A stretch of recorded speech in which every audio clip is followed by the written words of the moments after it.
오늘은 제가 지난주에 이어서 절대적 필요의 한 가지 두 번째 시간을 좀 갖도록 하겠습니다.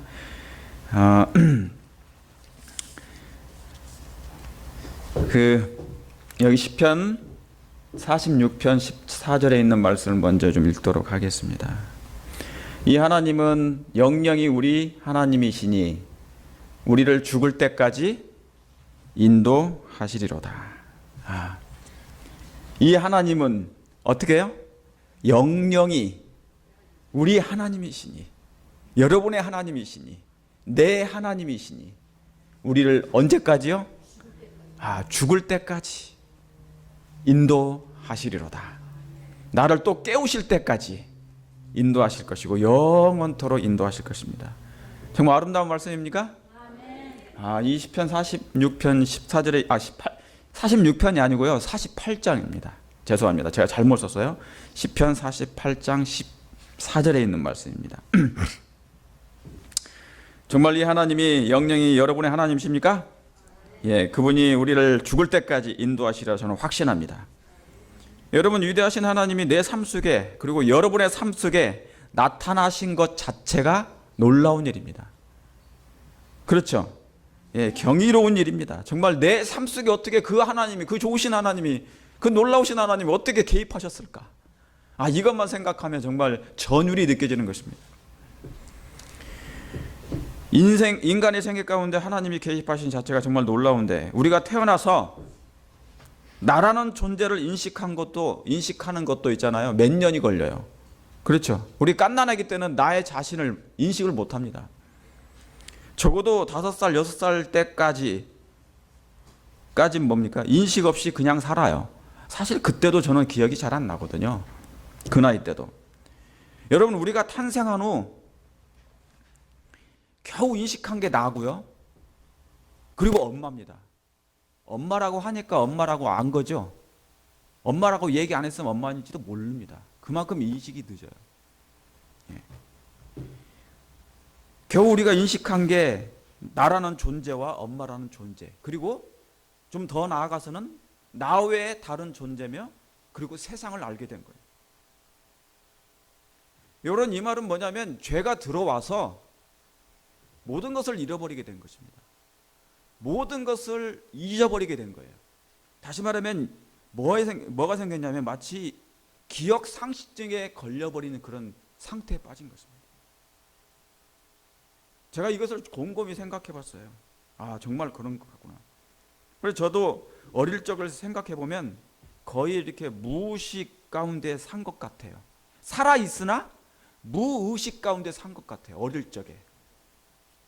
그래서 여러분, 사실 나라는 이 자아를 그것을 인식한 후부터는 사실 투쟁의 연속이었습니다. 그렇죠? 우리가 그걸 인식 안 하는 게 더 좋아요. 사실은 무의식 가운데 사는 게 더 좋을 뻔했는데 그걸 알고 보니까 뭡니까? 이 세상에 있는 모든 고통이 마치 내 고통인 것처럼 이제 다가오는 것입니다. 그러니까 투쟁의 연속이고, 그 인식한 후부터는 뭐냐면 인공적인 이 세상에서 이제 사는 것이 전부인 것입니다. 그러니까 마치 수족관에 물고기가 있는데 이 수족관의 물고기가 자기 집인 양 살아가는 것입니다. 사실은 거기가 자기의 집이 아닌데, 자기의 영원한 본향은 어딘데요? 바다잖아요. 물고기들이 사는 곳이 그것이 거긴데, 우리 인생이 그렇다 그 말입니다. 그래서 죄가 들어와서 이 모든 것을 잊어버려서 그런 것입니다. 그래서 기억 상실증에 영적으로 걸린 것처럼. 근데 하나님이 갑자기 우리 앞에 나타나신 것이에요. 개입하신 것입니다. 이 말씀을 뭐라고 그러냐면, 내가 화평을 주러 온 걸로 생각지 말라. 뭐 하러 왔다고요? 검을 주러 와셨다는 말씀이에요. 하나님이 갑자기 우리 생에 평안한 세상에 갑자기 오신 거예요. 마치 죽음의 호수에 돌이 던져진 겁니다. 찰랑거리기 시작한 거예요, 인생이. 하나님이 왜 갑자기 오셔가지고 나를 이렇게 깨우십니까? 나 이대로 좋은데, 평안한데, 안전한데 흔들지 마시라 그 말입니다. 그런데 만약에 하나님은 그렇게 할 수가 없어요. 왜요? 우리를 너무 사랑하기 때문에. 이대로 놔두면 뭐예요? 인생이 뭡니까? 그저 영원한 한 세상밖에 없기 때문에. 하나님 그렇게 하실 수가 없는 것입니다. 그래서 심증은 있는데 뭐예요? 물증이 없는 것처럼. 물증은 있는데 심증이 느끼지 않는 것. 우리 인생이 그렇지 않습니까? 과거에 사람은 왜 옷을 벗고 태어나는가? 왜 벌거벗은 채로 인간은 태어나야 되는가? 그리고 왜 사람은 언젠가부터 조금 세월이 지나면 왜 수치를 느끼고 뭔가 부끄러움을 느끼기 시작하는가? 그래서 뭔가를 뭐예요? 입지 않으면 안 되게 됐는가? 그래서 아이들이 뭘 잘못을 하면 뭡니까? 숨어요, 안 숨어요? 숨어요. 동물들도 보니까 지들이 뭔 잘못하면 숨더라고요. 잘못한 거 아는 거예요. 그러니까 그걸 뭔지를 몰라. 인식을 못하지만 이게 뭐지? 왜 내가 숨어야 되지? 근데 알지 못하지만 그게 전부 다 뭐 때문에 생긴 것이라고요? 아, 죄로 나타난 현상이라 그 말입니다. 예. 그리고 사람은 왜 태어날 때, 제가 여러 번 말씀드렸습니다. 태어날 때 왜 울고 태어나야 되는가? 엄마는 그렇게 기쁘고 아빠는 그렇게 기쁜데 이 아이가 태어나서 그렇게 기쁜데 아이는 왜 태어나면서 울면서 태어나야 되는가?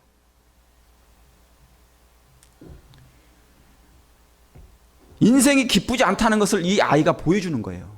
그러니까 우리는 아이로부터 모든 걸 다 배우는 것입니다. 그런데 모르고 마치 나와 상관없는 것처럼 살아갈 때가 너무 많다는 얘기죠. 웃고 태어난 애들이 있어요, 없어요? 없다니까요.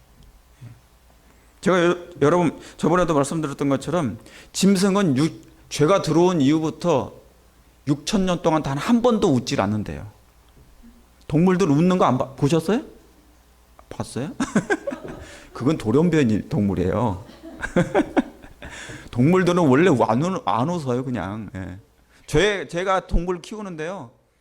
좋아는 하는데 표정이 없어. 예. 그러니까 웃기를 그친 것입니다. 그러니까 제가 말씀드렸잖아요. 아, 웃음을 포기한 인생, 고생, 개생, 뭐 그런 게 있죠. 예. 여러분 인생이란 그래서 뭐냐면 전도서고 뭐예요? 수고와 슬픔밖에 없는 것입니다. 그게 창세기 1장 2절에 있는 말씀이에요. 땅이 뭐하다고요? 아, 공허하고 혼돈하고 그 다음에 흑암의 깊음이 있다는 것입니다. 땅 자체는 인간을 상징하는 거예요. 왜요? 왜 아담은 어른으로 태어났는데 왜 우리는 아기로 태어나야 될까? 그리고 왜 자라야 되는지, 왜 먹어야 되는지, 왜 양육해야 되는지, 뭐 할 때까지요? 장성한 분량에 이르기까지. 성경에는 그 말씀이 있죠. 그리스도 예수 안에서 뭐 하라고요? 자라나라고, 성장하라고. 그래서 사도 바울은 그런 말씀을 많이 했어요. 죄에 대해서는 어린아이처럼 되나 의에 대해서는 뭐예요? 장성한 어른이 되라고. 여러분 우리가 그렇게 되기를 원하십니까? 예, 정말 하나님에 대해서는 정말 장성한 어른이 됐으면 좋겠어요. 품성에 있어서 모든 면에 있어서 장성한 어른이 됐으면 좋겠어요. 예. 빛은 왜 생명의 근원인가? 빛은 왜 생명의 근원이 되어야 되는가? 바람은 보이지 않는데 왜 나무가 흔들려요? 바람은 보이지 않는데, 내 눈에 보이지 않는데 왜 흔들리게 그 말입니까? 왜 흔들리는 것인가? 그래서 바람은 내 온몸을 여러분 그래서 참 좋은 거예요. 제가 이렇게 바람이나 햇빛을 보면요, 빛은 하나님은 빛이시라 그렇죠, 그죠? 바람도 뭡니까? 여러분 요한복음 3장에 바람을 뭐라고 얘기합니까? 예, 성령 바람. 마치 나무가 흔들리는 거 보면 바람이 있다 그 말이죠. 그래서 성령으로 난 사람은 이와 같으니라 그런 것입니다. 그러니까 바람을 성령으로 상징했는데, 그러니까 보니까 빛도 하나님에 관련된 것, 전부 다 바람도 하나님에 관련된 것. 그러니까 하나님이 저희와 함께 하시고자 하는 것입니다. 하나님의 터치가 햇빛으로, 하나님의 터치가 인간을 만지고, 그렇죠? 함께 하시고자 하는 그분의 마음. 임마누엘 하나님. 그래서 바람이 우리를 스치고 지나가는 것은 하나님이 우리를 만지고 싶어서 하는 하나의 터치예요. 하나님의 포옹, 임마누엘 하나님. 그럴 때마다 여러분 머리 날린다고 바람을 싫어하지 마세요. 저도 때로는 그럴 때가 있는데 너무 좋은 것입니다. 하나님의 그분의 사랑이 우리를 감싼다는 것. 여러분, 그래서 인간은 빛을 좋아하죠. 모든 피조물과 모든 생명체는 빛이 없으면 됩니까? 안 됩니까? 안 되는 거예요. 여러분, 우리가 나이가 먹어갈수록 따뜻함이 좋아요? 차가운 것이 좋아요? 그렇죠. 그래서 다윗도 있잖아요. 말년에 죽기 직전에 뭐냐면 사람들이 다윗이 자꾸 죽고 가니까 뭐예요? 누굴 자꾸 소개시켰어요? 젊은 여인을 데려다가 놓고 온 거예요. 뭐 할까봐 좀 이렇게 몸이 건강해지를 바라는 마음인 것이에요. 그러니까 인생은 따뜻함을 원해요. 그래서 우리가 햇빛이 뜨면 너무너무 좋아하는 것입니다. 모든 피조물의 특징이 그래요. 생명체는 빛과 관련되어 있습니다. 빛이 없으면 생명체는 살아날 수가 없는 거예요. 그렇죠. 그런데 그 빛 되신 분이 누구신데요? 우리 예수님이에요. 그분은 따뜻함의 근원이십니다. 내 마음을, 냉랭한 마음을 따뜻하게 해주고 부드럽게 해주고 감동을 주시는 분이 하나님 아니시겠습니까? 예, 그런 하나님을 모시고 산다는 게 얼마나 감사한지 모릅니다. 근데 사람이 죽어갈 때 몸이 식어가잖아요. 그죠? 몸이 식어가요. 그래서 태양 가지고는 안 된다는 거예요. 태양빛도 따뜻한데 그 태양빛만 가지고는 안 되는 이유가 뭐냐면 인간의 몸속에는 진정 누가 계셔야 하기 때문에, 정말 예수님이 계셔야 되는 것이기 때문에. 그래서 사랑은 하나님의 빛이며 생명이라고 그랬어요. 여러분, 이 말은 역설적으로 말하면 인간은 빛을 갈망하고 빛을 원하는 것입니다. 그분이 예수님이에요. 여러분, 이 세상은 그래서 온통 하나님의 교훈으로 둘러져 있습니다. 여러분, 사람이 홀로 되는 것, 혼자 사는 건 외롭습니다. 그렇죠? 외로워요. 우리가 아시는 것처럼 이 사람 인자도, 사람 인자가, 사람은요 절대 혼자 있을 수가 없어요. 그게 하나님께서 만들어주시는 이치예요. 그게 원칙입니다. 그게. 그래서 아담의 몸에서 누가 나왔다고요? 하와가 나왔죠. 여자가 나온 거예요. 그러니까 하와는 누굽니까? 사실은 아담 거예요. 그러니까 아담의 입장에서는 하와를 떠날 수가 있어요, 없어요? 없어요. 뭐까지 포기해서라도, 영생을 포기해서라도 하와를 얻는 것입니다. 그래서 이 두 사람이 합쳐져서 생긴 것이, 원래 두 사람이 합쳐져서 생긴 것이 아니고 하나인데 나온 거죠.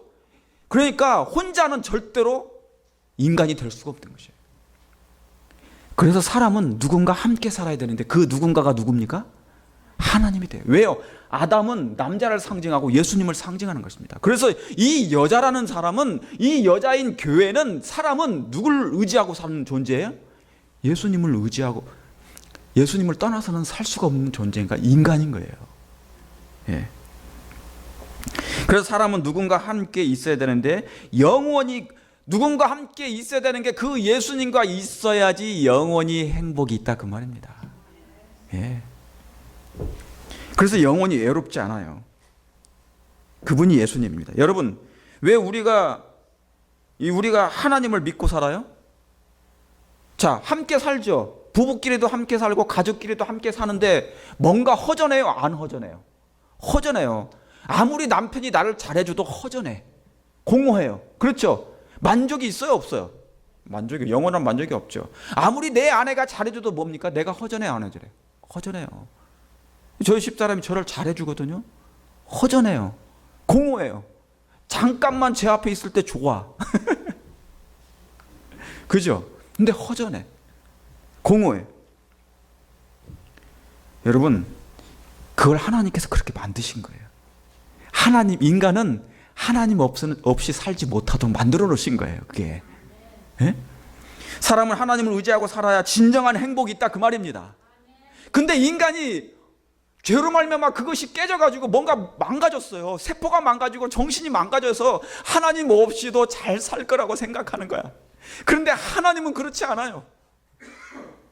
하나님은 상하 궁전을 버리고서라도, 하늘의 보좌를 버리고서라도, 신성을 버리고서라도 우리와 함께 있고 싶어하는 마음.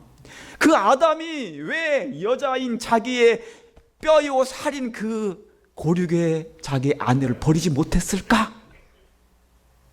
여러분, 이것은 사랑 아니면 얘기가 안 되는 것입니다. 성경을 줄여보면 사랑이에요. 하나님의 사랑. 그런데 그 사랑이 누구를 향한 사랑이에요? 우리를 향한 사랑이죠. 이게 하나님의 교훈입니다.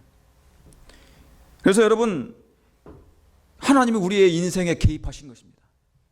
아까 제가 읽었던 말씀처럼 시편 46편 14절에 이 하나님은 영영이 우리 하나님이시니 우리를 죽을 때까지 인도하시리라. 그래서 여러분, 그분이 우리 하나님이시기 때문에 그런 것입니다. 하나님이 왜 우리의 인생에 개입하셔서요? 우리 장로님, 우리 집사님, 우리 각 개인에게 하나님이 왜 개입하셔요? 그분이 우리 하나님이시기 때문에, 여러분의 하나님이시기 때문에. 죄인은 죄로 하나님을 알아보지 못하는 인식이 망가졌기 때문에, 센서가 망가졌어요. 답답한 거예요. 이 세상 살아가는 사람들, 하나님 없이 살아가는 사람들 답답해. 답답하다는 것은 뭐냐면 마음이 아파요. 가슴이 아프다, 그 말입니다.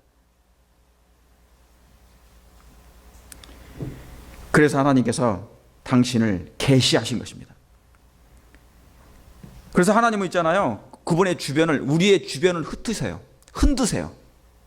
깨우려고 하는 것입니다. 왜요? 내가 너희 하나님이라는 것을 알려주려고 하는 것입니다. 그래서 나로 하여금 갈증을 일으키게 만듭니다. 뭐를 일으키게 한다고요? 갈증을 일으키게 해요. 그래서 갈망을 일으킵니다. 그래서 주를 찾게 하시려고. 여러분, 이것은 이런 하나님의 놀라운 여러 가지의, 말할 수 없는 천만 가지의 하나님의 그 역사가요, 우리 주변에서 계속 일어납니다. 나의 세포에서 일어나고 나의 모든 오관을 통해서 계속 터치하십니다. 하나님의 천연계를 동원하셔가지고 나를 깨우시고, 나는 너의 하나님이고, 내가 영영이 너의 하나님이고 너의 구원자라는 것을. 왜 그러실까요? 그분이 우리를 원하시기 때문에 그런 것입니다. 그분이 우리를 원하십니다. 그래서 여러분, 천연계도 하나님의 계시입니다. 일반 계시 중에 계시 중에 하나가 뭐냐면 천연계인데, 자연을 통해서 하나님을 알도록 한 것, 그것도 계시입니다. 특별 계시, 성경 또한 하나님의 계시입니다. 모성애도 하나님의 계시인가요?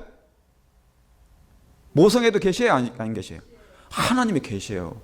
내가 애를 태어나지 않았을 때는 모릅니다. 그런 것이 나타나지 않아요. 희생이라는 게 없어요. 그런데 내 몸에서 애가 태어나는 그 순간 엄마도 창조됩니다. 그렇습니까? 그래서 엄마도 그 애가 나오는 순간 엄마라는 그 모성애가 창조됩니다. 그러니까 그것도 계십니다. 그때부터 하나님을 알아가기 시작합니다. 고난과 시련도, 여러분, 고난과 시련이 없을 때는 내가 하나님을 알지 못하였더니 고난이 임함에 하나님을 알게 되었다는 말씀이 있습니까, 없습니까? 있죠. 시편 71편에도 말씀이 있잖아요. 그죠? 그러니까 어쩌면 우리 인생에 하나님이 고난과 시련을 허락하시는 것이, 그게 얼마나 값진 것인지 모릅니다. 잠시 내 육체적으로는 힘을 들지 모르지만 그것이 나로 하여금 하나님을 알게 하는 놀라운 계시였어요. 하나님의 개입하심이었다, 그 말입니다. 왜요? 이게 사랑을 가지신 하나님의 갈망입니다. 하나님은 우리를 원하셔요. 그런데 사람은 있잖아요, 자꾸 하나님을 떠나요. 떠나마. 창세기 3장부터 아담이 하나님을 떠난 것처럼, 숨은 것처럼 자꾸 떠나. 뭐 하나 가지고. 아담이 뭘 가지고 떠났습니까? 뭘 가지고 떠나서 하나님 낫으로부터 떠나려고 그랬어요? 무화과 나무 그 잎사귀 하나 가지고. 사실 있잖아요, 우리 인생이 뭐냐면 그 무화과 나무 잎사귀 하나 가지고 지금 사는 거예요. 마치 자기의 모든 것을 가린 것처럼, 최고인 것처럼 살아가는 거예요. 그 잎사귀 하나가 뭔데요? 조금 있으면 그 잎사귀는 말라 비틀어질 것인데 그거 잎사귀 하나 붙들고 사는 겁니다, 인생이. 그래서 하나님 피하고 산다는 것이에요. 하나님 없이. 그럼 됩니까, 안 됩니까? 안 되는 거예요. 여러분, 인생은 잎사귀를 벗어 던지고, 무화과나무 발음도 안 되네. 무화과나무 그 잎사귀 벗어 던지고 예수님의 가죽옷을 입고 살아야 되는 것입니다. 그분이 예수님이에요. 하나님의 갈망이에요. 하나님을 알게 하려고 하는 하나님의 개입하십니다. 그렇습니까? 그래서 여러분, 우리보다 하나님이 우리를 더 간절히 원하셔요. 우리가 하나님을 원하는 것보다 하나님이 우리를 더 desire 하세요. To see. 하나님이 우리를 보고 싶어서 갈망하신다, 그 말입니다. 제가 요즘 저희 어머니를 보니까 그래요. 연세가 드실수록 자식을 더 원하더라고요. 특별히 첫 아들. 장자라는 것이 그렇게 중요합니다. 그래서 이스라엘 백성은 장자예요. 하나님의 장자. 그렇습니까?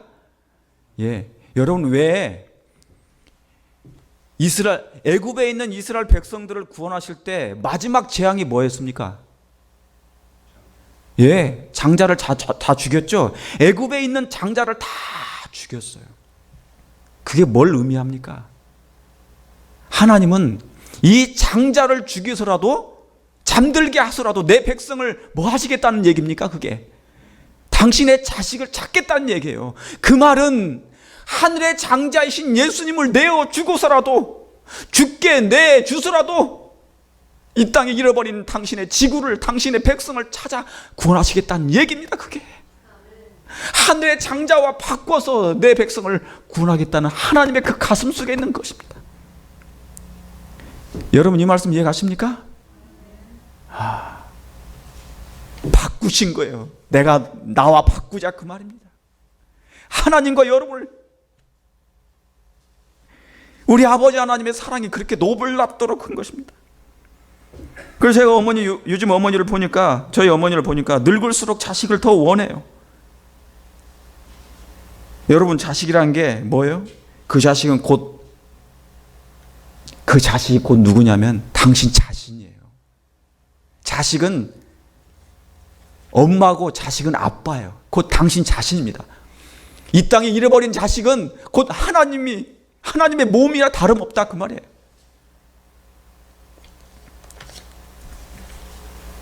저희 어머님이 지금, 저는 사실 불효자입니다. 지금 요양원에 계시잖아요. 자식이 있는데도 부모를 요양원에 둘 수밖에 없는 그 불효자식이 쟤입니다. 근데 저희 형님을 만났대요. 형님이 와서 이제 어머니를 보고 간대요. 그래서 눈물을 흘리며 손잡고 가는데, 우리 어머니는 이제 치매기도 조금 있어가지고 이제 그러시는 건데, 정신이 그래도 있으시니까 뭐냐면, 나 집에 갈란다, 너와 같이 살란다, 그 말이에요. 아들의 손을 꼭 잡고 빨리 병원 나가서 집에 가고 싶다는 거예요. 아들하고 살고 싶다는 얘기를 하는 것이죠.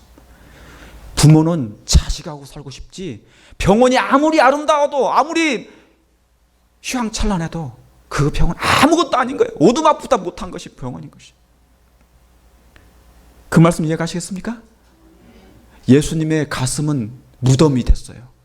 여러분을 각자를 묻은 그 무덤이 됐어요. 잊어버릴 수가 없는 것이.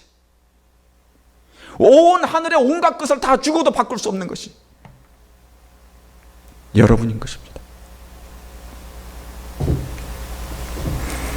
그래서 하나님 아버지께서 버리신 사람은 오직 나사렛 예수 한 분밖에 없습니다. 우리 중 누구도, 여러분 중 누구도 그분의 사랑의 갈망 속에서 버림바 되지 않았다, 그 말입니다.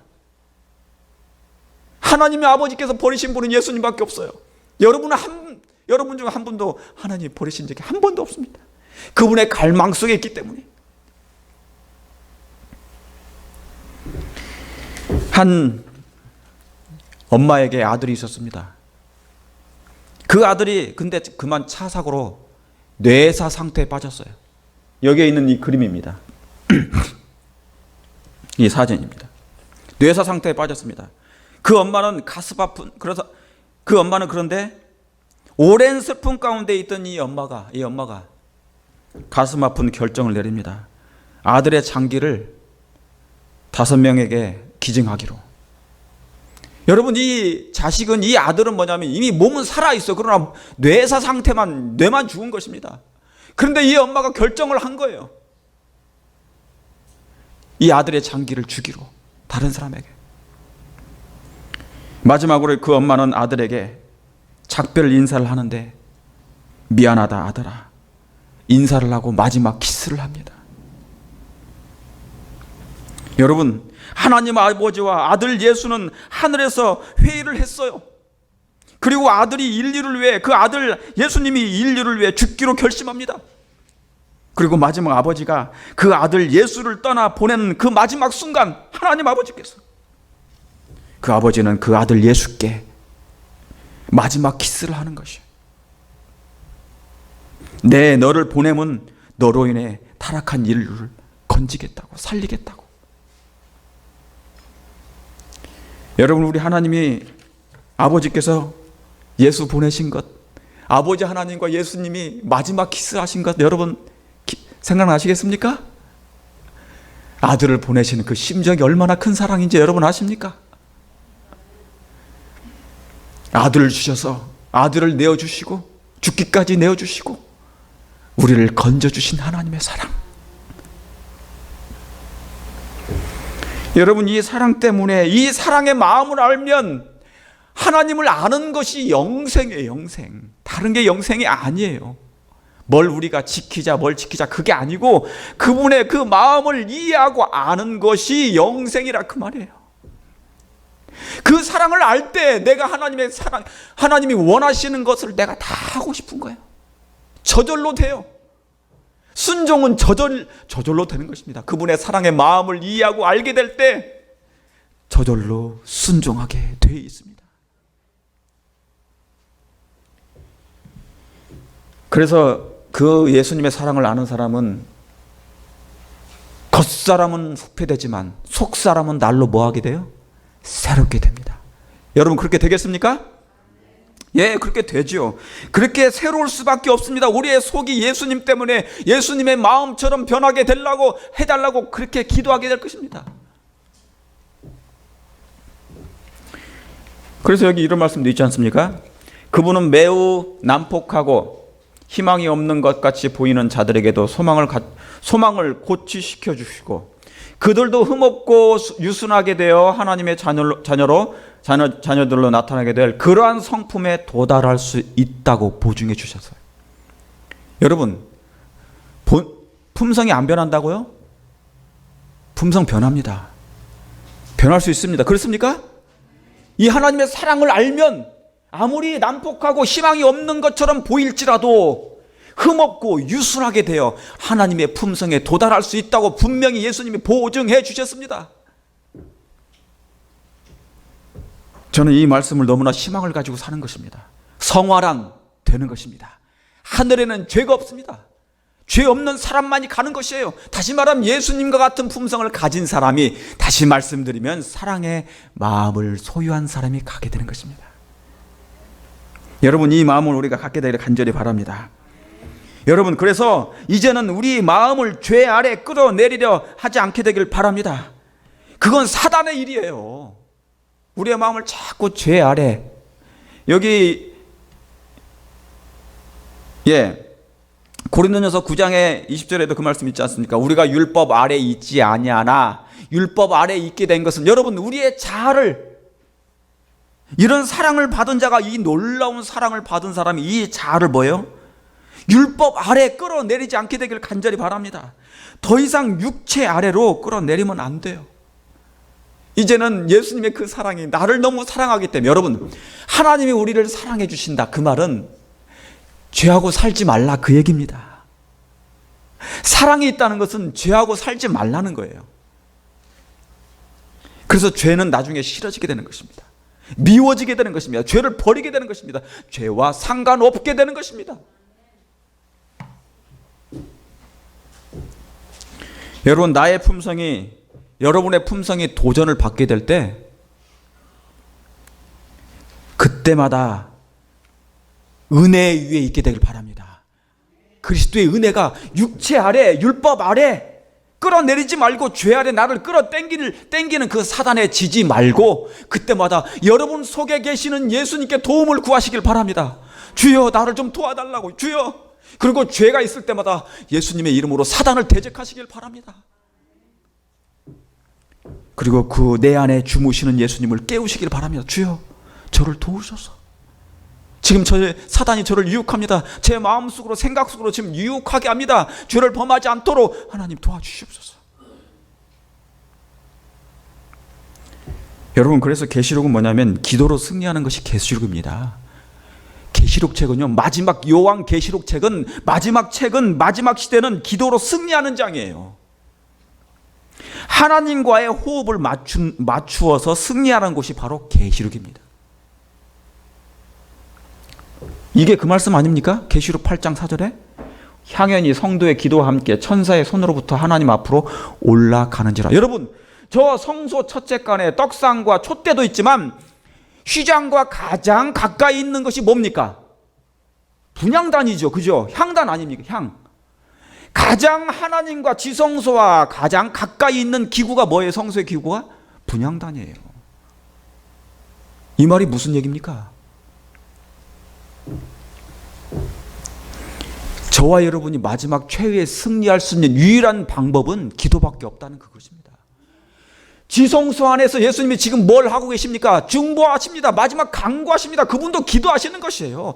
그러므로 마지막 때의 승리는 기도밖에 없다 그 말입니다. 휘장 바로 앞에서 분향단 있다 그 말은 가장 가까이에서 우리가 승리할 수 있는 것이 무엇으로 승리할 수 있다는 것을 보여주시는 것이라 그 말입니다. 여러분 기도하시길 바랍니다. 거기에는 오로지 기도밖에 없어요. 최후의 승리는 도구는 기도입니다. 하나님과의 관계 속에서 나타난 것. 그래서 예수님께서 말씀하시기를 기도 외에는 다른 유가 없느니라 하신 말씀이 있어요.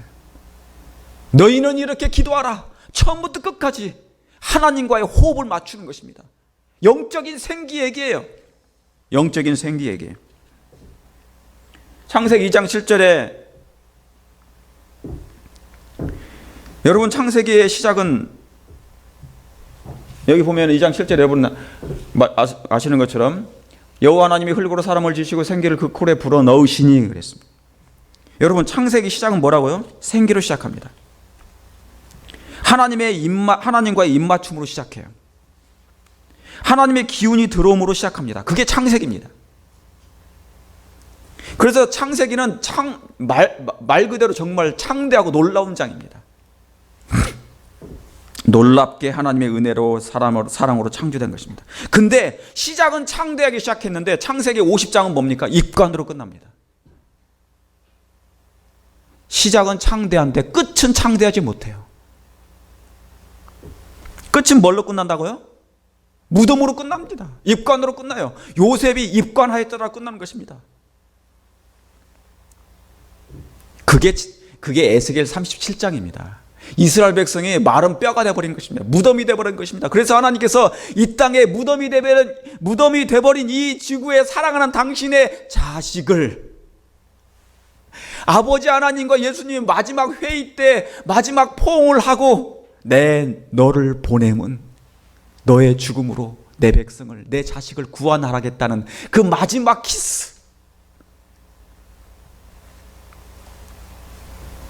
무덤에 있는 내 자식을 거기서 나오게 하려고 하나님이 오신 것이라 그 말입니다. 그런데 창세기가 그렇게 창대하게 시작이 됐는데 어떻게 끝나버려요? 무덤으로 끝나버린 것입니다. 아니요. 창세기 50장까지 안 가도 됩니다. 창세기 6장에만 가도 뭐가 나옵니까? 여호와께서 가라사대 나의 신이 영원히 사람과 함께 하지 아니하리니 이는 그들이 육체가 됨이라. 그러나 그들의 날은 120년이 되리라. 여러분 여기 뭡니까?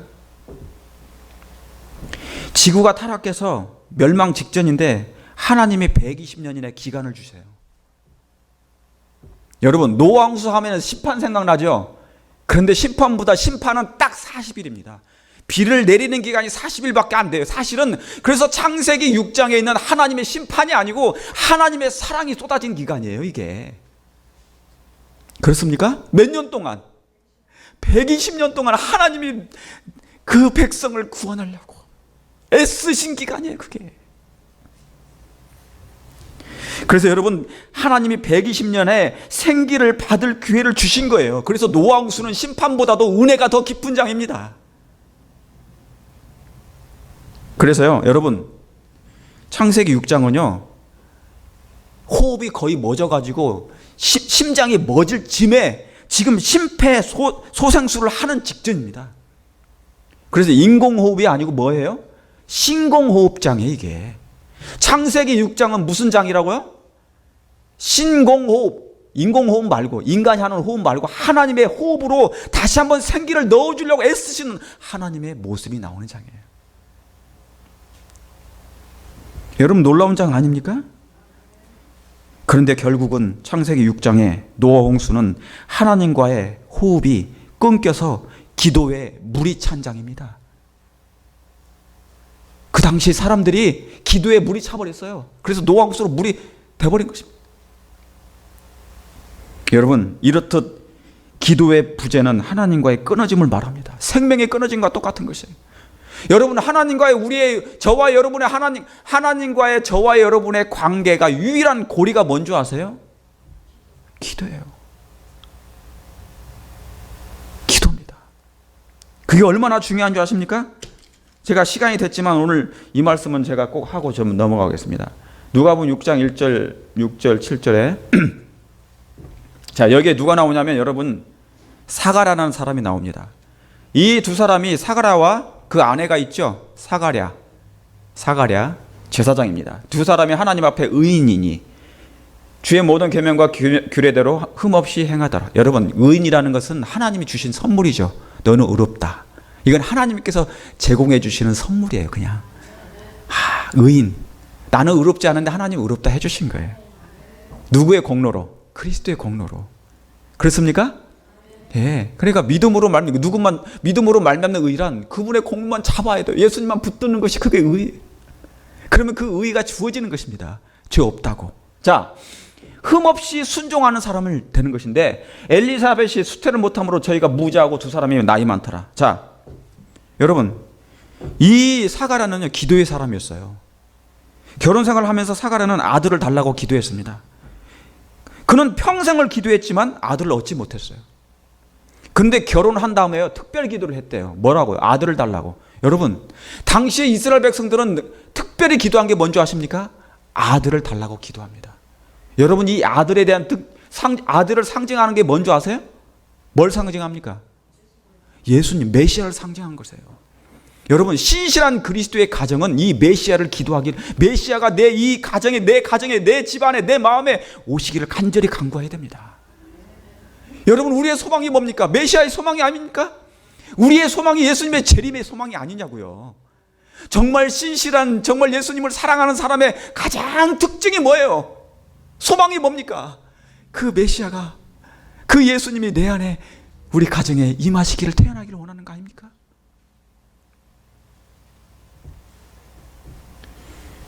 여러분, 그래서 이 부부가 늙었지만은 불평하지 않았어요. 평생에 기도했는데, 아들 달라고 기도했는데 이제 뭡니까? 안 되는 거예요. 그래도 이 사람은 불평하지 않았습니다. 그런데 신앙은 바로 여기서부터 시작합니다. 언제부터 시작한다고요? 신앙이 내 몸에 희망이 전혀 없어 보일 때, 그때부터 하나님이 역사하기 시작해요. 내 몸에 희망이 전혀 없어 보일 때, 그때부터 하나님은 역사하십니다.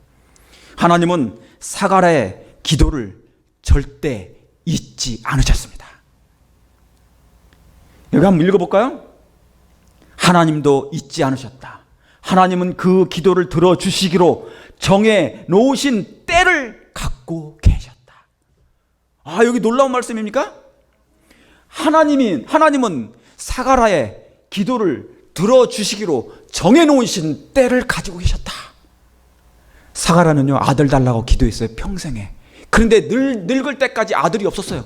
그러나 그가 포기했어요. 이제 희망이 없구나. 그런데 그때 하나님이 역사하신 거예요. 하나님이 그의 기도를 들으시고, 그의 기도를 잊지 않으시고, 그의 기도가 이루실 그 정해놓으신 때가 하나님은 가지고 계셨다, 그 말입니다. 여러분, 놀라운 말씀입니까? 이건 놀라운 말씀이죠. 저는 이 말씀을 읽고도 참 이 말씀은 여러분의 기도도 똑같이 여러분의 기도를 들어주시기로 정해놓으신 때가 하나님이 가지고 계시다, 그 말입니다. 감사합니까? 여러분, 기도하십니까? 여러분은 무엇을 위해서 기도하십니까? 여러분의 자신의 구원과 여러분의 가족의 기도와 내 아들의, 내 딸의 기도와, 그리고 다른 영혼의 기도와 여러분의 품성의 기도를 하십니까? 그러면 그 기도를 들어주시기로 정해놓으신 특별한 날이 있다, 그 말입니다. 당장은 그 기도가 내 눈앞에서 지금은 이루어지지 않을 것처럼 보이지만은, 그게 언제인지는 모르지만 분명히 그 기도를 이루실 때가 정해놓으신 때가 있다, 그 말입니다. 그러니까 뭐라고 그러는 거예요? 사도 바울이 쉬지 말고 기도하라는 것입니다. 무시로 기도하라는 거예요. 여러분, 우리는 기도를 때론 너무나 쉽게 봐요. 우습게 봐요. 여러분, 신앙생활 전체가 기도입니까? 기도예요. 성경 전체가 하나님의 호흡 얘기입니까? 예, 생기가 왔다 갔다 하는 얘기입니다. 그러면 이 생기가 다시 부어지는 일 또한 기도밖에 없는 것이라 그 말이에요. 성경은 생기 얘기고 기도 얘기입니다. 기도 외에는 다른 이유가 없다, 그 말이에요. 그러니 바로 응답이 되지 않는다고 실망하지 않게 되기를 간절히 바랍니다. 여러분, 하나님은 우리의 기도를 단 한 번도, 단 한 가지도 놓치지 않으셨다는 것을 정말 제발 믿게 되길 바랍니다. 믿으세요. 하나님의 말씀을 믿으세요. 그 말씀이 이루실 때가 있다는 것을 믿게 되길 바랍니다. 하나님은 우리의 기도를 절대로 놓치지 않으십니다. 여러분, 이걸 한번 보세요. 희망이 전혀 없어 보이는 상황이 있었다. 그가 응답받았을 때는 희망이 전혀 없어 보이는 상황. 자, 하나님은, 자, 우리 한번 다 같이 읽겠습니다. 시작. 하나님은 그 종의 기도를 잊지 않으셨다. 그분이 가장 좋다고 여기시는 시간에 응답하시려고 그 기도를 그의 기록책에 기록해 두셨다. 아, 사가랴가 아들을 달라고 평생에 기도했는데 천사들은 그의 기도를 받았었어요. 기록을 해 두셨습니다. 받아쓰기 했어요. 언제 해주시려고, 응답해 주시기로 기록한 정하신 그 때를 하나님 알고 계셨고, 그는 비록 희망이 없어 보이는 그때, 아, 내 능력은 없구나, 이제는 나는 안 되는구나. 그러나 하나님은 끝까지 믿고 의지했던 그 사람에게 하나님이 보시기에 가장 좋다고 여길 그때, 그리고 하나님의 성호가 가장 높임을 받기, 하나님의 영광이 될 만한 그때, 여러분, 우리가 기도할 때요, 기도가 응답이 안 되는 것이 아니라 하나님이 가장 좋을 때 응답하시고 하나님의 성호에 가장 영광스러울 때 응답하신다, 그 말입니다. 그때가 언제인 줄 아세요? 그래서 이 사가랴는요, 보통 아들을 얻은 게 아니라 특별한 아들을 그래서 얻은 것입니다. 가장 적당한 때, 예수님의 초림을 예비할 만한 때예요. 이해하시겠습니까? 그러니까 이런 아들이 온 거예요. 특별한 아들이 온 것입니다. 예수님의 초림을 예비할 그 아들을 주신 것입니다. 그런 것처럼 여러분 기도하십니까? 예수님의 재림을 준비하는 특별한 하나님의 아들들이 되길 기도하시길 바랍니다. 하나님, 저의 기도를 응답해 주십시오. 저는 예수님의 재림을 정말 맞이하기를 원합니다. 그런 엘리야의 심령과 사명을 가지는 하나님의 아들이 되기를 원한다고 여러분 기도하시길 바랍니다. 하나님, 내 아들이 사업 잘 되게 해달라고, 세상에서 성공하게 해달라고, 그런 기도도 좋지만 정말 기도하는 것은 예수님의 재림 때 이 아들이, 내 자녀가 특별한 하나님의 아들이 되게 해달라고 기도하시길 바랍니다. 그러면 하나님의 정하신 때 놀라운 응답을 가장 좋을 때 받게 될 것입니다. 사가랴는 하나님의 특별한 응답을 받았습니다. 희망이 전혀 없어 보일 때, 다시 말하면요, 인간의 심, 인간의 술수, 인간의 꾀, 인간의 잔머리 조금이라도 신뢰하지 않게 될 때, 생물학적으로 있잖아요. 나는 이미 애를 낳을 수 없는 그 상황 때 하나님은 그에게 역사하셨다, 그 말입니다. 아브라함도 그랬습니다. 저희 어머니가 평생을 종교에 대해서 극도로 싫어하더니 체력이 약해지고 정신적으로 모든 것이 더 이상 자신을 의지할 만한 때가 안 되니 그때 하나님이 역사하셨습니다. 놀라운 역사가 일어났어요. 이틀 사이에, 어저께나 그저께 놀라운 역사가 일어났습니다. 저희 어머니뿐만 아니라 하나님께서 그 집사님들이, 두 집사님이 저한테 전화를 주셨어요. 그분들이 말씀이 좋아서 저는 알지도 못한 사람이 만났고, 그분들이 갑자기 저희 어머니가 지금 이렇게 돼서 이렇게 됐다고 그러니 당장 내일 찾아가시겠다는 거예요. 가서 기도해 주시고 풀로 불어주시고 그러더니 저희 누님들의 마음이 한순간에 다 열려버린 거예요. 한순간에. 제가 20 몇 년 전에 핍박받을 때 꾸었던 그 꿈이 이제 성취된 걸 제가 알게 된 것입니다. 하나님은 그분이 가장 좋다고 여기시는 그 시간에 응답하신 것입니다. 하나님이 제게 꿈을 보여주셨거든요. 마지막 때 내 가족들이 돌아온다는 걸 그때 보여주신 거거든요. 근데 저는 그때가 언제인 줄 몰랐어요. 그러나 놀라운 섭리로 놀라운 정하신 때 하나님이 가족들의 마음을 열게 하시고 하나님을 영접할 수 있는 기회가 이때라는 것을 알게 된 것입니다. 언제요? 희망이 없어 보일 때, 우리 어머니가 다 이제 자신을 의지하지 않게 될 때, 육신이 연약할 때, 우리 누님들도 그랬습니다. 오히려 우리 누님이 오늘 아침에 전화하는데요. 오히려 누님이 누님들한테 전화한 거예요. 다른 누님한테. 이제 창록이가 믿는 하나님을 믿자고. 나 이런 놀라운 일이 벌어진다는, 그래서 마음이 너무 벅찼어요. 야, 하나님이 이렇게 역사하시는구나. 그러니까 우리가 연약할 때 오히려 더 강해지는 것이에요. 고린도 후서의 말씀이 그 말씀입니다. 내가 연약하고 사단의 가시가 있을 때가 더욱 하나님께 감사한 것입니다. 그때 하나님이 비로소 역사할 거니까. 여러분, 우리 기도하시겠습니까? 기도로 이 사업 마칩니다. 계시록 성경 창세로부터 계시록 마지막까지 기도의 장입니다. 생기가 부어지는 장입니다. 우리 하나님은 여러분의 기도를 단 하나도 잊지 아니하시고 놓지 않으십니다. 정하신 때 여러분이 믿음으로 말미암아 그분의 능력을 붙잡으시면 분명히 모든 여러분의 그 소원이 다 성취될 줄 믿습니다. 말씀대로 끝까지 기도하시고, 마지막 재림교회에 절대적 필요한 것은 믿음의 기도임을 기억하시길 간절히 바랍니다. 그래서 예수님의 재림을 맞이하는 야고보의 환난 때도, 야곱의 마지막 환난 때도 야곱이 기도로 말미암아 씨름에서 승리했다는 것을 기억하시길 간절히 바라면서 오늘 말씀을 줄이겠습니다.